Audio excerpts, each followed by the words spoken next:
News కి స్వాగతం. బులెటిన్ల ముందుగా హెడ్లైన్స్ చూద్దాం. శ్రీకాళహస్తి ఆలయంలో శనీశ్వర అభిషేక సేవ, అధిక సంఖ్యలో పాల్గొన్న భక్తులు. బిచ్చన్న చెరువులో అక్రమ మట్టి రవాణా, చోద్యం చూస్తున్న అధికారులు. కుత్బుల్లాపూర్ గాజుల రామారం అక్రమ ఇళ్లను కూల్చివేసిన రెవెన్యూ అధికారులు. బేడా బుడగ జంగాలకు ప్రత్యేక కార్పొరేషన్ ఏర్పాటు చేయాలి. బేడా బుడగ జంగాల హక్కుల పోరాట సమితి డిమాండ్. కాశ్మీర్ పహల్గాంలో జరిగిన ఉగ్ర దాడిని ఖండిస్తూ శాంతివనం రన్నర్స్ ఆధ్వర్యంలో రన్, భారతీయులందరూ ఏకం కావాలంటూ స్లోగన్. బంజారా హిల్స్ లో ఏసీబీ కార్యాలయం ముందు కబ్జాకు గురైన స్థలాన్ని పరిశీలించిన మంత్రి. ప్రజలకు ఉపయోగపడేలా స్థలాన్ని తీర్చిదిద్దుతామన్న పొన్నం ప్రభాకర్. నటుడు విజయ్ దేవరకొండపై ఎస్సీ/ఎస్టీ కేసు నమోదు చేయాలి. తెలంగాణ గిరిజన శక్తి రాష్ట్ర అధ్యక్షుడు శరత్ నాయక్ డిమాండ్. ఉప్పల్లో బీజేపీ ర్యాలీ, ఉప్పల్ కారిడార్ పనులు వేగవంతం చేయాలని డిమాండ్. లంక దినకర్ 20 సూత్రాల కార్యక్రమం అమలు చైర్మన్. ముఖ్యమంత్రి చంద్రబాబు నాయుడు ఆహ్వానం మేరకు రాజధాని నగరం అమరావతి నిర్మాణంలో 50,000 కోట్లకు పైగా విలువైన అభివృద్ధి ప్రాజెక్టులకు శంకుస్థాపన చేస్తున్నందుకు అమరావతి పర్యటనకు వచ్చిన ప్రధానమంత్రి నరేంద్ర మోడీకి మేము హృదయపూర్వక ధన్యవాదాలు, కృతజ్ఞతలు తెలియజేస్తున్నాము. దీంతో పాటు ఆంధ్రప్రదేశ్ ప్రజలకు అంకితం చేయడానికి ప్రధానమంత్రి నరేంద్ర మోడీ ప్రారంభించిన 50,000 కోట్లకు పైగా విలువైన జాతీయ రహదారులు మరియు రైల్వే ప్రాజెక్టులకు ఆంధ్రప్రదేశ్ ప్రజల తరపున ధన్యవాదాలు తెలియజేస్తున్నాము. కశ్మీర్లోని మన పౌరులపై ఉగ్రవాదుల దాడిపై ప్రధానమంత్రి నరేంద్ర మోడీ నేతృత్వంలోని కేంద్ర ప్రభుత్వానికి హృదయపూర్వకంగా మద్దతు ఇచ్చినందుకు ముఖ్యమంత్రి నారా చంద్రబాబు నాయుడు, డిప్యూటీ సీఎం పవన్ కళ్యాణ్, మానవ వనరుల మంత్రి నారా లోకేష్ గారులకు మేము హృదయపూర్వక ధన్యవాదాలు తెలియజేస్తూ ఉన్నాము. ఆంధ్రప్రదేశ్ రాజధాని అమరావతి నుంచి వారు ఇక్కడికి వచ్చి మనందరికీ కూడా అభివృద్ధిలో, వికసిత భారత్లో స్వర్ణాంధ్ర కళని సాకారం చేసేటటువంటి విధంగా ఏదైతే నిన్న కార్యక్రమం జరిగిందో, ప్రధానమంత్రి నరేంద్ర మోడీ గారికి ధన్యవాదాలు, కృతజ్ఞతలు ఆంధ్రప్రదేశ్ ప్రజల తరపున తెలియజేస్తున్నాం, భారతీయ జనతా పార్టీ తరపున తెలియజేస్తున్నాం. బిచ్చన్న చెరువులో అక్రమ మట్టి రవాణా. ఏలూరు అగిరిపల్లి మండలం అడవివెక్కలం గొల్లగూడెంలోని బిచ్చన్న చెరువులో అర్ధరాత్రి అక్రమ మట్టి తవ్వకాలు జోరుగా కొనసాగాయి. 2 జేసీబీలు 20 ట్రాక్టర్లతో మట్టి రవాణా చేసి క్యాష్ చేసుకుంటున్న అధికారులు పట్టించుకోవడం లేదని స్థానికులు ఆరోపణ. స్థానిక నేతలు అండదండలతోటి అర్ధరాత్రులు మట్టి అమ్మి సొమ్ము చేసుకుంటున్నారని ఆరోపించారు. అర్ధరాత్రి మట్టి తోలకాలపై విస్మయం వ్యక్తం చేస్తున్నారు. పోలీసులకు సమాచారం ఇచ్చినట్లు, సంఘటన స్థలానికి పోలీసులు చేరుకున్నట్లు సమాచారం. కుత్బుల్లాపూర్ గాజుల రామారం మండలం రెవెన్యూ పరిధిలోని సర్వే నంబర్ 79/1లో వెలిసిన అక్రమ ఇళ్లను కూల్చివేసిన రెవెన్యూ అధికారులు. ప్రభుత్వ స్థలంలో రెవెన్యూ అధికారులు ఏర్పాటు చేసిన ప్రభుత్వ సర్వే నంబర్ సూచిక బోర్డును అధికారుల ముందే తొలగించిన స్థానిక కబ్జాదారులు. హెచ్ఏఎల్ కాలనీలోని కబ్జాదారులు ఆందోళన. ఉద్రిక్తత దిశగా భారీగా పోలీసులు మోహరింపు. పిల్లల పైన భరోసా వేసుకోవద్దని దుకాణం పెట్టుకుని కొబ్బరికాయలు అమ్ముకుంటారు. సార్ ఇవ్వండి, ఈ బిల్డింగ్లు కట్టి ఈ మొత్తం బర్మలు పెట్టి కూలిపోయినాయి సార్. గోడలు కూలిపోయినందుకు పాత గోడలు సార్. సార్ ఇంకోటి చూపిస్తా సార్. ఇవ్వండి సార్, పాతిలే సార్. ఇది పాతింట్లో సెల్ఫ్ కట్టిన ఇల్లు అట్లనే పెట్టారు. అది కూలిపోతుంది, బర్మలు పెట్టి కూలగొడుతుందని ఇది కొత్తగా వేస్తుంటే దీనికి అడుగుతున్నారు సార్. లోకల్ రాజకీయ నాయకులు గుడి అప్పచెప్పేయమంటున్నారు సార్. రాజకీయ నాయకులు సార్ మాకు చిన్న చిన్న సపోర్ట్ చేస్తలేరు. చిన్న వాళ్ళ పేర్లు కావాలంట. ఇల్లు కూల కొట్టుకొని ఈ రోజు నా పేరు పెట్టలేదేంది, నా పేరు పెట్టలేదు అన్ని రాజకీయ మాడి ఇవన్నీ అటాక్ చేసింది సార్ రాజకీయ నాయకులు. ఇది ధార్మిక. చంచల్గూడ మహిళా జైలులో ఉన్న ఆ ఘోరిని తండ్రి, సోదరి, బావ ములాఖత్తులో పరామర్శించారు. అనంతరం మీడియాతో మాట్లాడకుండా వెళ్లిపోయారు.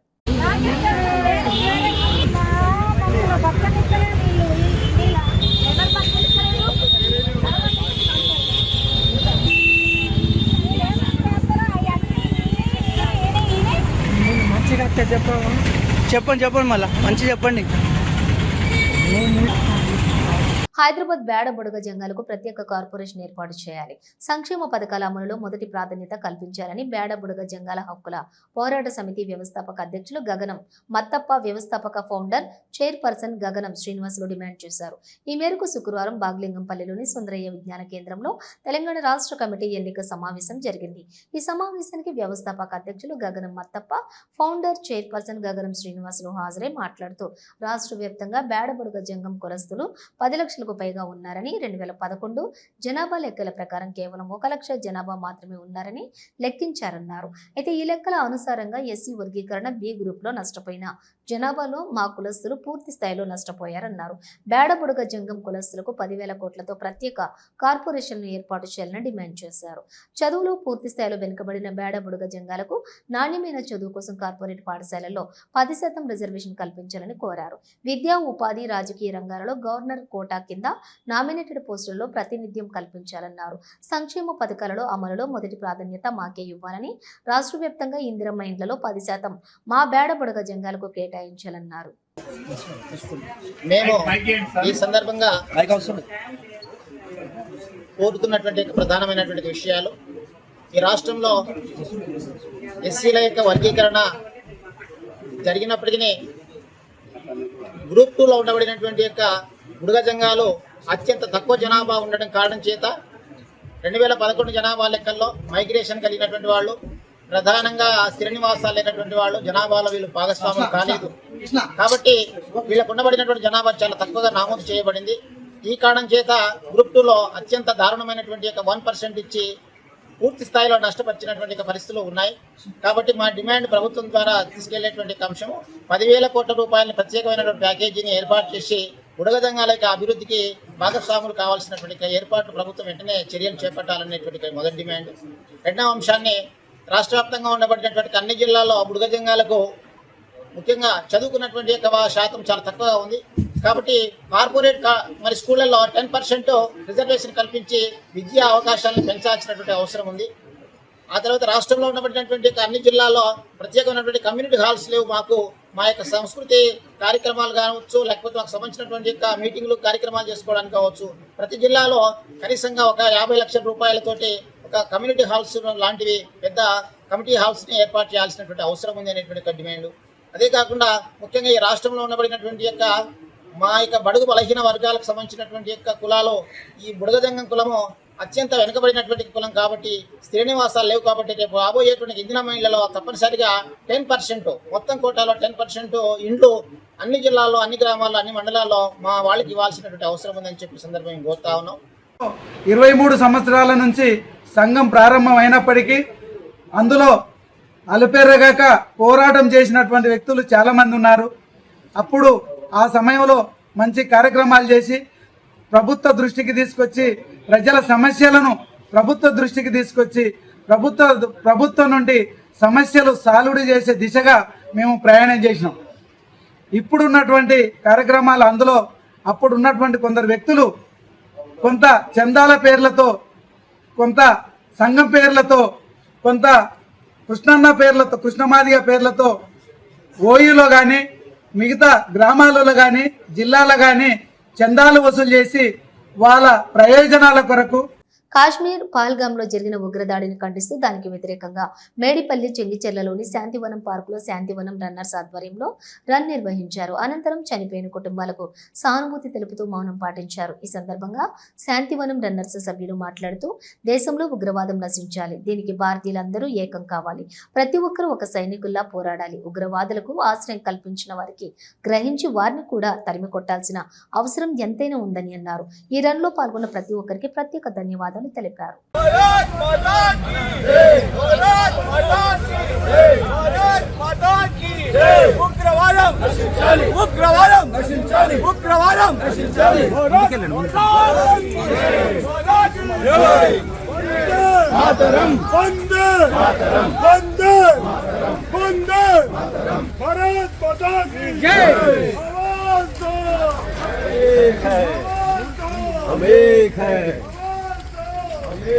పుస్తకంతో భారత పుస్తకంతో ఖండించాల్సిన సమయం ప్రతిసారి మనము తెలియజేసుకుంటున్నాను. ఈ శాంతివనం రన్నర్స్ ఇలాంటి కార్యక్రమాలు ఇంకా ఎన్నో చేయాలని చెప్పేసి కోరుకుంటున్నాను.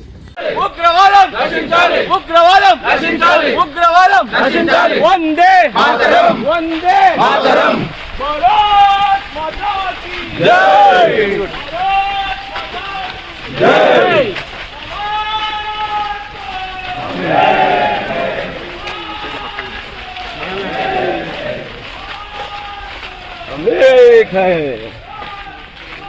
మనం రన్నర్స్ ఆధ్వర్యంలో పహల్గామ్ ఉగ్రదాడిని ఖండిస్తూ ఇలా ర్యాలీ నిర్వహించడం జరిగింది. ప్రతి ఒక్కరం మన ఇంటిలో జాతీయ భావాన్ని పెంపొందించాలి. ఇవాళ ఈ ఉగ్రవాదులకు ఎవరైతే ఆశ్రమిస్తున్న వారిని తరిమి కొట్టాల్సిన అవసరం ఎంతైనా ఉంది. ఇవాళ మన ప్రధానమంత్రి నరేంద్ర మోడీ గారిని, అమిత్ షా గారిని మేము విజ్ఞప్తి చేస్తున్నాం. ఈ ఉగ్రదారులకు ఎంత వీలైతే అంత త్వరగా ప్రతీకారం తీర్చుకొని ప్రతి ఒక్క భారతీయుడు ఎదురు చూస్తున్నాడు. ఇది దేశంపై జరిగిన దాడిగా దేశం మొత్తం ఖండిస్తుంది. ఇలా ర్యాలీ నిర్వహించి మేము కూడా భారత ప్రభుత్వానికి మద్దతుగా ఈ ర్యాలీ నిర్వహించడం జరిగింది. రంగు పువ్వులం భారతమాత బిడ్డలం దేశ్ కి రక్ష కౌన్ కరేంగే హమ్ కరేంగే. శాంతివనం రన్నర్స్ ఆధ్వర్యంలో నిర్వహించినటువంటి ఉగ్ర దాడికి వ్యతిరేకంగా ఈరోజు ర్యాలీ తీయడం జరిగింది. చాలామంది అమాయకులు, చాలా కుటుంబాలు నష్టపోవడం జరిగింది ఈ ఉగ్రదాడిలో. మున్ముందు మళ్ళీ ఇలాంటి ఘటనలు జరగకుండా మన జాతీయత, మన ఐక్యత చాటడానికి మేము ఒక చిన్న ప్రోగ్రాం కండక్ట్ చేసినాం. చాలా గ్రాండ్గా ప్రతి ఇండియన్ దీనికి ముందుకొచ్చి ముక్త కంఠంతో ఉగ్రవాదాన్ని వ్యతిరేకించాలని ముందడుగు వేయడం జరిగింది ఈరోజు. థ్యాంక్ యూ అండి.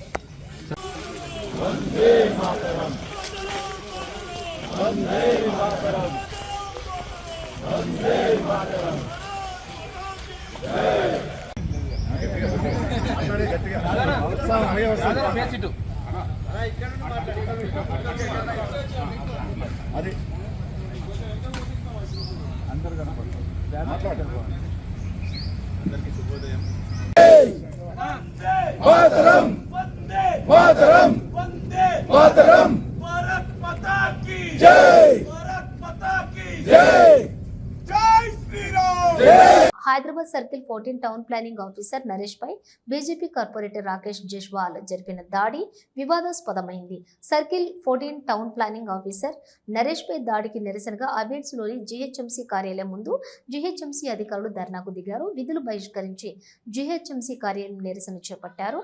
వెంటనే రాకేష్ జైస్వాల్ పై చర్యలు తీసుకోవాలని డిమాండ్ చేశారు.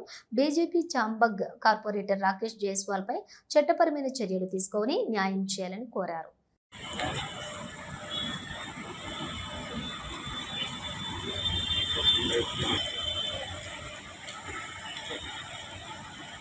ఇది ఏసీపీ ఆఫీస్.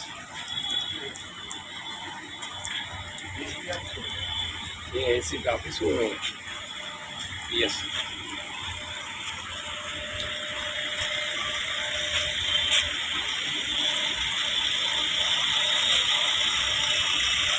నా భవనమా?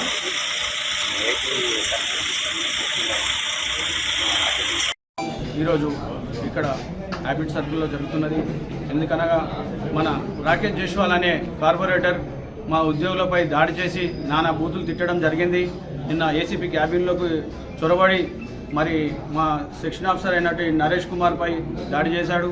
మరియు మన చైర్మన్లు ఆరిఫ్ పై మసూద్ పై గల్లబట్టుకొని బయటికి గుంజుకొచ్చాడు.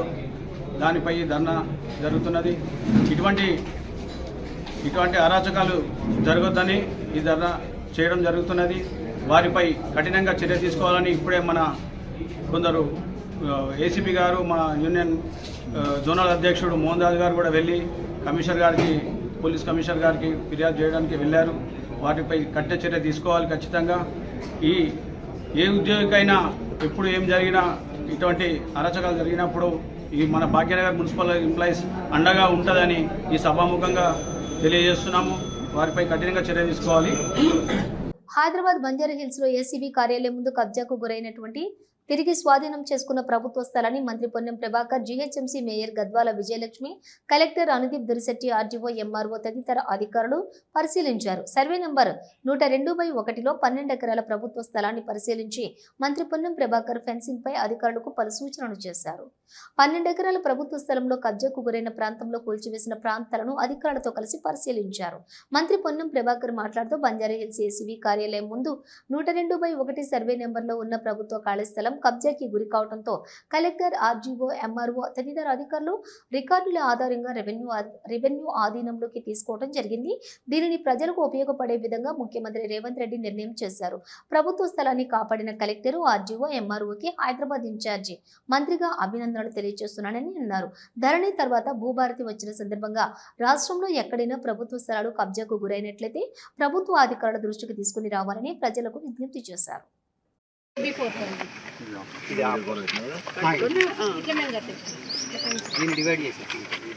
ఇక్కడ కొంచెం ఇంకా సైట్ లేపల్ ఉంటుంది, దానికి ఎక్స్ట్రా బడ్జెట్ కూడా ఉంటే ఇస్తాము. బట్ ఇది కొంచెం పైకి లేపాలి, లేకపోతే తీసేస్తాం. ఇది ఆఫ్టర్ సార్ ఈ మధ్య నుంచి ఇట్లా గోడ మళ్ళీ లైన్ మనది గవర్నమెంట్ ఆక్యుపై చేస్తుంది. లోపల రానిలే, లేకపోతే గోడకి రంధ్రాలు కొట్టి గోడలు ఇట్లా బ్రేక్ చేస్తుంది. ఇవన్నీ వెనక వైపు గార్డెన్స్ చేసుకొని మొన్న మేము ఇట్లనే చేసినాం కలెక్టర్ గారు, రోడ్ నెంబర్ 36లో పార్క్లని ఇట్లా బ్రేక్ చేసి మధ్య నుంచి వేసుకుంటాం. ఇది మన దాంట్లో ఇవన్నీ గార్డెన్ ఒక్కొక్క ఇంటికి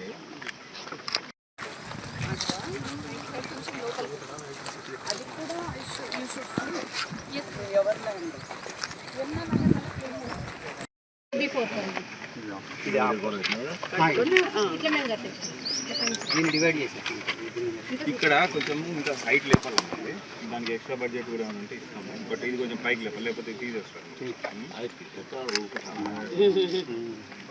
ఇది ఆఫ్టర్ సార్ ఈ మధ్య నుంచి ఇట్లా గోడ మళ్ళీ లైన్ మనది గవర్నమెంట్ ఆక్యుపై చేస్తుంది. లోపల రానిలే, లేకపోతే గోడకి రంధ్రాలు కొట్టి గోడలు ఇట్లా బ్రేక్ చేస్తుంది. ఇవన్నీ వెనక వైపు గార్డెన్స్ చేసుకొని మొన్న మేము ఇట్లనే చేసినాం కలెక్టర్ గారు, రోడ్ నెంబర్ 36లో పార్క్లని ఇట్లా బ్రేక్ చేసి మధ్య నుంచి వేసుకుంటాం. ఇది మన దాంట్లో ఇవన్నీ గార్డెన్ ఒక్కొక్క ఇంటికి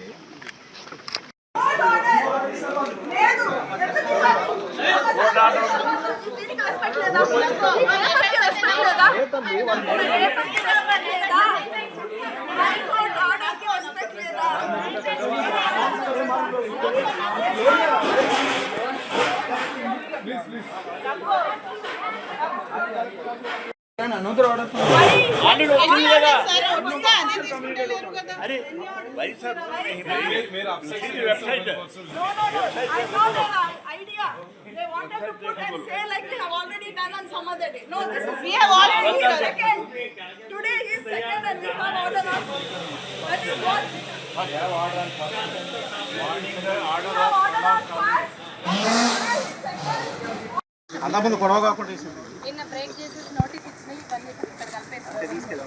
స్విమ్మింగ్ పూల్ ఇదంతా గవర్నమెంట్ ల్యాండ్ అయితే ట్రాన్స్ఫార్మర్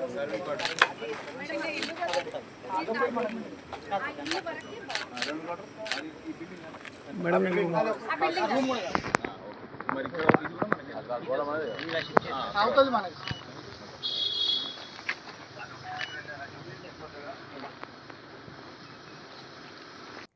నటుడు విజయ్ దేవరకొండపై ఎస్సీ ఎస్టీ కేసు నమోదు చేసి అరెస్ట్ చేయాలి. తెలంగాణ గిరిజన శక్తి రాష్ట్ర అధ్యక్షుడు శరత్ నాయక్ సినీ నటుడు విజయ్ దేవరకొండ కొన్ని రోజుల క్రితం సినీ నటుడు సూర్య నటిస్తున్న రెట్రో సినిమా ప్రీ రిలీజ్ ఈవెంట్లో గిరిజనుల గురించి అవమానకరంగా మాట్లాడటం జరిగింది. దీనిని తీవ్రంగా ఖండిస్తున్నామని, త్యాగాల చరిత్ర ఉన్న గిరిజన జాతి గురించి ఇలాంటి అవగాహన లేకుండా మాట్లాడిన విజయ్ దేవరకొండపై ఎస్సీ ఎస్టీ అట్రాసిటీ కేసు నమోదు చేసి అరెస్ట్ చేయాలని తెలంగాణలో జరిగిన శక్తి రాష్ట్ర అధ్యక్షుడు శరత్ నాయక్ డిమాండ్ చేశారు. అదేవిధంగా గిరిజన జాతికి బహిరంగ క్షమాపణ చెప్పాలని, లేని పక్షంలో ఆయన ఇల్లు, ఆఫీస్ ముట్టడిస్తామని తెలిపారు. నమస్కారం, నా పేరు శరత్ నాయక్, తెలంగాణ గిరిజన శక్తి రాష్ట్ర అధ్యక్షుడు, ఉస్మాన్ యూనివర్సిటీ జేసీ ప్రెసిడెంట్ని. ఒకసారి మిత్రులారా ఈ ఒకసారి వీడియో చూడండి. అసలు 500 years బ్యాక్ ట్రైబల్స్ కొట్టుకున్నట్టు వీళ్ళు బుద్ధి లేకుండా, మినిమం కామన్ సెన్స్ లేకుండా చేసే పనులు. మిస్టర్ విజయ్ దేవరకొండ ఏదైతే మొన్న సూర్య నటించినటువంటి retro cinema pre release event హైదరాబాద్లో జరిగినటువంటి ఈవెంట్లో ఇలా ఈ యొక్క హీరో అని చెప్పుకునేటువంటి విజయ్ దేవరకొండ ట్రైబల్స్ మీద 500 సంవత్సరాల క్రితం పుట్టుకునే వాళ్ళు, కామన్ సెన్స్ లేదు, వాళ్ళకి బుద్ధి లేదని చెప్పి ఇవాళ గిరిజన సమాజాన్ని కించపరిచే విధంగా మాట్లాడినటువంటి మాటల్ని తీవ్రంగా ఖండిస్తూ ఉన్నాం. బిడ్డ, ఇవాళ నువ్వు ఇవాళ సినిమాలో నటించినటువంటి వాడివి, ఇవాళ ప్రజల సొమ్ముతో విలాసాలు చేస్తున్నటువంటి నువ్వు ఇవాళ నిజంగా ఈ భూమి కోసము త్యాగం చేసినటువంటి గిరిజనుల చరిత్ర నీకేం తెలుసని ఇలా నేను ప్రశ్నిస్తూ ఉన్నాం. ఇలా ఒక బీర్సా ముండా, ఇలా ఒక కొమరం భీమ్, ఒక ఠాను నాయక్, ఒక రామ్జీ గోండు, ఒక అల్లూరి సీతారామరాజు చరిత్ర తెలుసుకొని ఇలా నువ్వు మాట్లాడాల్సినటువంటి అవసరం ఉన్నది. ఈ ప్రజల కోసము, ఈ భూమి కోసం త్యాగం చేసినటువంటి చరిత్ర ఉన్నటువంటి గిరిజనుల మీద ఇలా కించపరిచేటువంటి మాట్లాడినటువంటి నిన్ను ఇలా ఖచ్చితంగా రేపు పొద్దున నీ సినిమాలు కాదు కదా, ఇలా నీ ఇల్లు ముట్టడిస్తాం, నీ ఆఫీస్ ముట్టడిస్తాం, నేను ఎక్కడ కూడా తిరగనీయమని కూడా ఇలా గిరిజన బిడ్డగా, ఉస్మాన్ యూనివర్సిటీ జేసీ బిడ్డగా ఈరోజు మేము ఇవాళ నిన్ను ప్రశ్నిస్తూ ఉన్నాను. ఖచ్చితంగా నీ మీద SC/ST కేసు, అట్రాసిటీ కేసు నమోదు చేయాలి, నిన్ను జైల్లో పెట్టాలి. నీలాంటి వాళ్ళ వల్ల ఇలా కనీసం ఒక చరిత్ర తెలియదు, ఇలా నీకు త్యాగాల గురించి తెలియదు, ఇలా ఇష్టం ఉన్నట్టు మాట్లాడుతూ ఉన్నావు. ఖచ్చితంగా ఇలాంటి వేదికల మీద ఇంకోసారి నోరు పారేసుకుంటే మాత్రం బిడ్డ ఖబర్దారని కూడా తెలియజేస్తా ఉన్నాను. ఖచ్చితంగా రాబోయే రోజుల్లో మాత్రం నిన్ను, నీ ఆఫీస్ని, నీ ఇల్లుని ఖచ్చితంగా ముట్టడిస్తాం. నీ మీద కేసు నమోదు చేసి నిన్ను జైలు పంపేదాకా మా యొక్క పోరాటం ఉంటుందని చెప్పి కూడా తెలియజేస్తా ఉన్నాను. ప్రభుత్వ ఆసుపత్రిలోని గర్భిణీ మృతి, బంధువుల ఆందోళన. తాండూరు జిల్లా మాతా శిశు ఆరోగ్య కేంద్రంలో 8 నెలల గర్భిణి మృతి చెందింది. పెద్దెమూలు మండలం పాషాపూర్ తండా సుమిత్రాబాయి జయసింగ్ కు ఆలస్యంగా చికిత్స అందించడం కారణంగానే మృతి చెందిందని బంధువులు ఆరోపణ. నొప్పులతో ఉదయం 5 గంటలకు వచ్చిన వైద్యులు పట్టించుకోలేదని అన్నారు. స్టాఫ్ నర్సులు 9 గంటలకు చికిత్స అందించిందని ఆరోపించారు. గర్భిణి సుమిత్రాబాయి అపస్మారక స్థితిలోకి వెళ్లిపోయింది. తర్వాత మృతి చెందింది. ఆలస్యంగా చికిత్స అందించినందుకే మృతి చెందిందని బంధువులు ఆందోళనకు దిగారు. జిల్లా మాతా శిశు ఆసుపత్రిలో ఎమర్జెన్సీగా వచ్చినటువంటి అన్ని కేసులు అలా అవటంపై విమర్శలు వెల్లువెత్తుతున్నాయి. నా పేరు జయసింగ్ సార్. నేను పాషాపూర్ గ్రామం నుంచి నా భార్యను తీసుకొని వచ్చాను. నా భార్య పేరు సుమిత్ర. నేను మార్నింగ్ వచ్చే వరకు 6 గంటలకు నేను హాస్పిటల్కి చేరుకున్నాను. అప్పటిదాకా కొంచెం పర్వాలేదు, ఏం ప్రాబ్లం లేకుండా ఉన్నది. నేను హాస్పిటల్లో ట్రీట్మెంట్ ఒక హాఫ్ అన్ అవర్ 1 అవర్ తర్వాత స్టార్ట్ చేసి ట్రీట్మెంట్ స్టార్ట్ చేస్తున్న తరుణంలో CPR చేయడం వల్ల, CPR చేస్తున్నారు, గంట వరకు CPR అనుకుంటే చేస్తున్నాను. నన్ను బయటికి పంపించడం జరిగింది. బయటికి పంపించి నువ్వు లోపల ఉండదని కొంచెం బయటికి పంపించేసిన తర్వాత లోపలికి వెళ్తే చేస్తున్నాం అని చెప్పేసి చేస్తూనే ఉన్నారు. లాస్ట్కి ఏమో ఛాన్స్ లేదు అట్లాంటి మాటలు. నేను లాస్ట్ వరకు వచ్చేసి ఇక ఇది తక్కువ ఉంది, బ్లడ్ తక్కువ ఉండొచ్చు, కానీ ట్రీట్మెంట్ అయితే కరెక్ట్ చేయాలి కదా సార్. బ్లడ్ తక్కువ ఉంది, హిమోగ్లోబిన్ తక్కువ ఉంది, తర్వాత రిపోర్ట్ రాసుకొని వచ్చి చూపిస్తున్నారు. నేను మార్నింగ్ 6 గంటలకు వచ్చాను సార్ హాస్పిటల్. 6 గంటలకు వస్తే 7 గంటల నుంచి ట్రీట్మెంట్ స్టార్ట్ చేశాను. వచ్చినప్పుడు నేను మంచిగానే ఉంది, నేను మాట్లాడుతున్నాను నా బెడ్ పైన. వచ్చిన వెంటనే ట్రీట్మెంట్ స్టార్ట్ చేసావు, కొద్దిసేపు అయిన తర్వాత స్టార్ట్ చేసావు. మేడ్చల్ ఉప్పల్ కారిడార్ పనులు వేగవంతం చేయడానికి ప్రభుత్వంపై జీహెచ్ఎంసీపై ఒత్తిడి పెంచడానికి బీజేపీ రాష్ట్ర ఉపాధ్యక్షులు NVSS ప్రభాకర్ ఆధ్వర్యంలో ఉప్పల్లో ర్యాలీ నిర్వహించారు. ఈ సందర్భంగా NVSS ప్రభాకర్ మాట్లాడుతూ, ఉప్పల్ ప్రజలు నన్ను ఎమ్మెల్యేగా ఎన్నుకున్న సందర్భంగా కేంద్రాన్ని ఒప్పించి 600 కోట్ల నిధులతో ఫ్లైఓవర్ను శాంక్షన్ చేయించడం జరిగింది. కానీ అప్పటి బీఆర్ఎస్ ప్రభుత్వం రోడ్డు వెడల్పు చేయించడంలో బాధితులకు నష్టం పరిహారం చెల్లించే విషయంలో విఫలమైంది అని మండిపడ్డారు. ఇప్పుడున్నటువంటి కాంగ్రెస్ ప్రభుత్వం కూడా అదే తరహాలో అలసత్వాన్ని ప్రదర్శిస్తూ కారిడార్ పనుల విషయంలో జాప్యం కొనసాగిస్తుంది. గతంలో ఈ అలసత్వానికి కేంద్ర ప్రభుత్వం 20 కోట్ల నష్టపరిహారాన్ని కూడా విధించిందని గుర్తు చేశారు. కాబట్టి రాష్ట్ర ప్రభుత్వం జీహెచ్ఎంసీ అధికారులు పనులను వేగవంతం చేసి కారిడార్ పనులు పూర్తి చేయాలని అన్నారు. లేని పక్షంలో బీజేపీ ఆధ్వర్యంలో అనేక తరహాల్లో ఉద్యమిస్తామని హెచ్చరించారు. తీసుకొచ్చి మరి ప్రభుత్వాన్ని శాసనసభలో ప్రశ్నించి మరి కార్యక్షేత్రంలో కూడా ఉద్యమించి ప్రభుత్వం మెడలు వస్తే మరి పట్టుమని మరి ఈ యొక్క పనులు ముందుకు తీసుకుపోవటానికి అప్పటి బీఆర్ఎస్ ప్రభుత్వం ఏ రకంగా కూడా సహకరించలేదు. అదే సమయంలో కేటీఆర్ ఉప్పల్కి వస్తా అంటే కూడా అడ్డుకోవడం జరిగింది. అడ్డుకొని ఈ యొక్క లైట్ తీయటానికి 6 ఏళ్ళు పడుతుందా, కరెంటు స్తంభం మార్చడానికి 6 ఏళ్ళు పడుతుందా, 600 కోట్ల రూపాయలు నరేంద్ర మోడీ ఇస్తే ఒక స్తంభాన్ని తీయటానికి మీకు 6 ఏళ్ళు పడుతుందా అని చెప్పని ప్రశ్నించి అడ్డుకున్న తర్వాత స్తంభాలు మార్చడం జరిగింది. ఇంతలో మళ్ళీ ప్రభుత్వం మారింది. కాంగ్రెస్ ప్రభుత్వం అధికారంలోకి వచ్చిన తర్వాత మళ్ళీ అదే పద్ధతి, మళ్ళీ అదే విధానం, అదే సహాయ నిరాకరణ, అదే నిర్లక్ష్యం, అదే అలసత్వంతో కాలయాపన చేస్తే మరి గడ్కరీ గారికి విషయాలన్నీ తెలియజెప్పిన తర్వాత శ్రీకాళహస్తి ఆలయంలోని శనీశ్వర అభిషేక సేవలు శాస్త్రయుక్తంగా నిర్వహించారు. ఆలయ అర్చకులు వేద పండితుల ఆధ్వర్యంలో కలశ స్థాపన పూజలు నిర్వహించి మూల విరాట్కు వివిధ రకాల సుగంధ ద్రవ్యాలతో వేద మంత్రోచ్చరణల నడుమ అభిషేకాలు నిర్వహించి తైలంతో విశేష అభిషేకాలు జరిపారు. అనంతరం స్వామివారికి దివ్య అలంకారాలు చేసి ధూపదీప నైవేద్యాలు నివేదించారు. సంవత్సరాల గ్రహ దోష నివారణ అర్థం శ్రీకామలంకరణార్థం పుష్పాన్ని సమర్పయామి. పుష్పైః పూజయామి. ఓం భవాయ దేవాయ నమః. శర్వాయ నమస్తే అస్తు రుద్రరూపేభ్యః. నీరాజనం దర్శయామి. నీరాజనానంతరమాచమనీయం సమర్పయామి.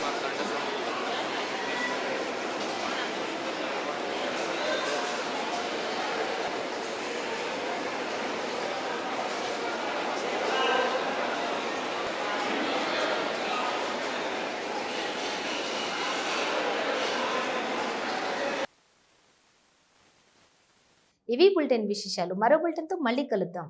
అంతవరకు చూస్తూనే ఉండండి న్యూస్.